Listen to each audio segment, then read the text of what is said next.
آپ دیکھ رہے ہیں نیوز انسائیڈر کے ساتھ پروگرام اسپیشل رپورٹ، جس میں دن بھر کی اہم خبریں پہنچائیں گے آپ تک۔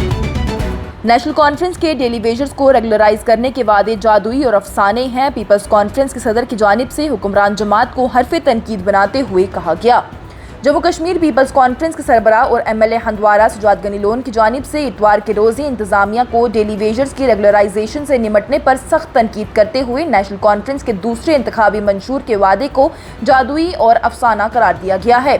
لون کی جانب سے عدد و شمار پر مبنی ایک تردید پیش کی گئی ہے، جسے وہ حکومت کے گمراہ کن بیانیہ کے طور پر دیکھتے ہیں۔ ایک حقیقت پر مبنی جائزہ پیش کرتے ہوئے لون کی جانب سے کہا گیا ہے کہ ڈیلی ویجرز کی سرکاری تعداد 61,000 کی ہے۔ یہ سرکاری شمار ہے، لیکن دعوے دار اور بھی ہیں اور یہ تعداد اب 1 لاکھ تک تجویز کر چکی ہے۔ لون کی جانب سے اس مسئلے کی بنیاد پر سخت مالی حقیقت کو بیان کیا گیا ہے۔ انہوں نے کہا ہے کہ تاریخ کے مطابق ڈیلی ویجرز کو فی شخص 9,000 روپے ماہانہ ادا کیا جاتا ہے۔ 61,000 ڈیلی ویجرز کے لیے کل تنخواہ کا بل آج کی تاریخ کے مطابق تقریباً 668 کروڑ روپے کا بنتا ہے۔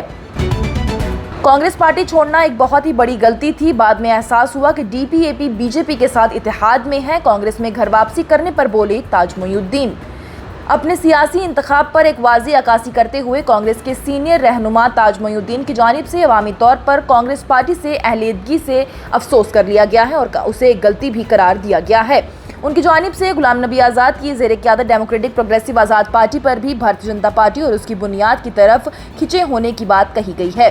تاج محی الدین کی جانب سے کہا گیا ہے کہ چھوٹے مقامی مسائل تھے، مرکزی قیادت سے کوئی لینا دینا نہیں تھا، جس کی وجہ سے میں نے کانگریس پارٹی چھوڑنے کا فیصلہ کیا تھا۔ آزاد کی جانب سے پارٹی بنائی گئی تھی اور ہم نے سوچا کہ ہم فرق کر سکتے ہیں، لیکن پارٹی نے خود کام نہیں کیا۔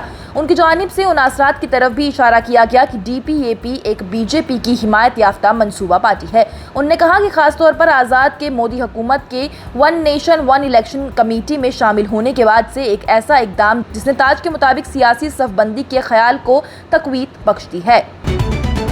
دہشت گردی کے شکار خاندانوں کے لیے انصاف کا انتظار کریں، ایل جی سنہا کی جانب سے بیان دیا گیا۔ دہشت گردی سے متاثرہ خاندانوں تک ایک بڑی رسائی میں جموں و کشمیر کے لیفٹیننٹ گورنر منہوج سنہا کی جانب سے اتوار کے روز ہی متاثرین کے خاندانوں کو طویل انتظار انصاف اور مدت فراہم کرنے کے لیے ایک تیز رفتار طریقہ کار کا اعلان کیا گیا ہے۔ پہلگام اور اننت ناگ میں خطاب کرتے ہوئے لیفٹیننٹ گورنر منہوج سنہا کی جانب سے طویل برسوں کے دیر اور نظر انداز کا اعتراف کیا گیا ہے، جس کا سامنا ایسے بہت سے خاندانوں کی جانب سے کیا گیا ہے اور انہیں جلد از جلد ازالے کا یقین بھی دلایا گیا ہے۔ ایل جی سنہا کی جانب سے کہا گیا ہے کہ میں جانتا ہوں کہ آپ کئی سالوں سے انصاف کا انتظار کر رہے ہیں۔ آج میں نے آپ کو بتانا چاہتا ہوں کہ آپ کا انتظار اب ختم ہو جائے گا۔ لیفٹیننٹ گورنر کی جانب سے معاونت کے لیے 2 جہتی نقطہ نظر کا خاکہ بھی پیش کیا گیا ہے۔ ان کی جانب سے اہل خاندان کے افراد کے لیے روزگار اور کاروبار کے لیے مالی امداد کو فراہم کرنے کی بات بھی کہی گئی ہے۔ ان کی جانب سے بیان میں کہا گیا ہے اور ہدایات کی گئی ہے کہ دہشت گردی میں جان کی بازی ہارنے والے اور سرکاری ملازمتوں کے حقدار ہونے والے افراد کے لواحقین اپنے کیسز فوری طور پر متعلقہ ڈپٹی کمشنر کو جمع کروا دیں۔ ایل جی سنہا نے آگے کہا ہے کہ تقرری کے عمل کو تیز کیا جائے گا اور مقدمات 30 دنوں کے اندر ہی نمٹائے جائیں گے۔ انہوں نے ایک متبادل بھی پیش کیا ہے جو کہ خاندانی اراکین اپنا کاروبار شروع کرنا چاہتے ہیں، انہیں حکومت ہند کی طرف سے مالی مدد فراہم کرنے کی بات بھی ان کی جانب سے کہی گئی ہے۔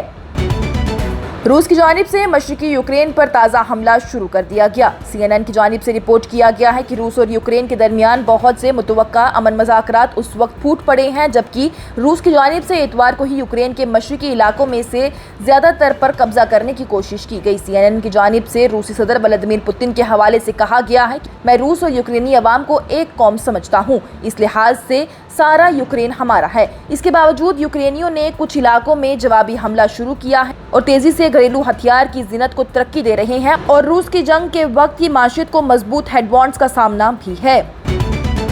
شہر خاص traders and manufacturers coordination committee and federation کی جانب سے مسافروں اور عام عوام کو تازگی فراہم کرنے کے لیے ریفریشمنٹ پوائنٹ آج بھی قائم کیا گیا۔ آج شہر خاص traders and manufacturers coordination committee and federation کی ٹیم کی جانب سے عیدگاہ سری نگر میں ریفریشمنٹ پوائنٹ لگایا گیا تھا۔ صدر امتیاز احمد ملک اور فیڈریشن کے تمام ایگزیکٹو ممبران کی جانب سے عہد کیا گیا کہ مہم کو اپنے عزم کے مطابق ہی جاری رکھا جائے گا۔ ان کی جانب سے کہا گیا کہ ہمارے پاس ہر طرح کے بہترین طریقوں سے اپنی کمیونٹی کی زیادہ سے زیادہ خدمت کرنے کا واحد مقصد ہے۔ انہوں نے کہا ہے کہ انشاءاللہ ہر کونے نے ہماری ایسوسی ایشن کے لیے بھرپور تعاون کا مظاہرہ بھی کیا ہے۔ ان کی جانب سے مزید کہا گیا ہے کہ ہم اپنے تمام تاجر برادری کو یقین دہانی کراتے ہیں کہ ہم امیدوں کو نیچے نہیں آنے دیں گے. ہم بروقت ازالے کے لیے عوامی خدشات کو بھی اعلیٰ ترین سطح تک پہنچانے کی پوری کوشش کریں گے. یوکرین کا F-16 پائلٹ بڑے پیمانے پر روسی فضائی حملے کو پاسپا کرتے ہوئے ہلاک ہو گیا. یوکرینی حکام کی جانب سے بیان دیا گیا. یوکرین کا ایک F-16 لڑاکا پائلٹ روسی حملے کو پسپا کرتے ہوئے مارا گیا ہے، جس میں سینکڑوں ڈرونز، کروز اور بیلسٹک میسائل شامل تھے. حکام کی جانب سے اتوار کو کہا گیا ہے کہ جبکہ ماسکو جنگ کے چوتھے سال میں ہی رات کے وقت ہوائی بیراجوں کو تیز کر رہا تھا. مقامی حکام کے مطابق صدر ولادیمیر زیلنسکی کی جانب سے حملے کے بعد سے یوکرین کے فضائی دفاع کو مضبوط بنانے کے لیے مغرب سے مزید تعاون کا مطالبہ کیا گیا ہے، جس سے مکانات اور بنیادی ڈھانچے کو نقصان پہنچا ہے اور کم از کم 7 افراد زخمی ہو چکے ہیں. فوج کی جانب سے کہا گیا ہے کہ یوکرین نے جنگ کے آغاز کے بعد سے ہی اپنا تیسرا F-16 لڑاکا طیارہ حملے کو پسپا کرتے ہوئے کھو دیا ہے. کیف نے یہ ظاہر نہیں کیا ہے کہ اس کے پاس کتنے جیٹ طیارے چلائے جا رہے ہیں، لیکن وہ یوکرین کے فضائی دفاع کا مرکزی اور زیادہ استعمال شدہ حصہ بن چکا ہے. آپریشن سندور کے بعد پاکستان خفیہ طور پر جدید ٹیکنالوجی کے ساتھ ہی دہشت گردی کے بنیادی ڈھانچے کی تعمیر نو کر رہا ہے. حکام کی جانب سے اطلاع دی گئی. ہندوستان کے آپریشن سندور کی طرف سے حالیہ ناکامیوں کے باوجود، جس نے پاکستان میں دہشت گردی کے کئی تربیت یافتہ تنصیبات کو ہی کامیابی سے نشانہ بنایا تھا، پاکستان کی فوج اور اس کی جاسوسی ایجنسی ISIS مبینہ طور پر دہشت گردی کے بنیادی ڈھانچے کو دوبارہ تعمیر اب کر رہی ہے. اس بار زیادہ رازداری اور جدید ترین ٹیکنالوجی کے ساتھ. انٹیلیجنس ذرائع کے مطابق انکشاف کیا گیا ہے کہ بھارتی حملوں سے تباہ ہونے والے دہشت گردوں کے تربیت کیمپوں کو پاکستان کے زیر قبضہ کشمیر یعنی POK کے مختلف مقامات پر دوبارہ تعمیر کیا جا رہا ہے. ان سہولیات کو اب 20 سے 30 دہشت گردوں کے چھوٹے کیمپوں کو ایڈجسٹ کرنے کے ڈیزائن سے کیا جا رہا ہے، جیسا کہ پہلے ایک ساتھ 70 سے 80 عسکری پسندوں کو تربیت دینے کے عمل کے برخلاف یہ تھا. یہ پروگرام آپ تک پہنچانے میں ہمارے ساتھ تعاون کیا ہے اسٹار ہاسپٹل سنت نگر بائی پاس سری نگر نے، کیونکہ آپ کی صحت ہے ہماری ترجیح. آج کی اسپیشل رپورٹ میں اتنا ہی. دیجیے اجازت. لیٹسٹ اپڈیٹس کے لیے دیکھتے رہیے نیوز انسائیڈر 24/7.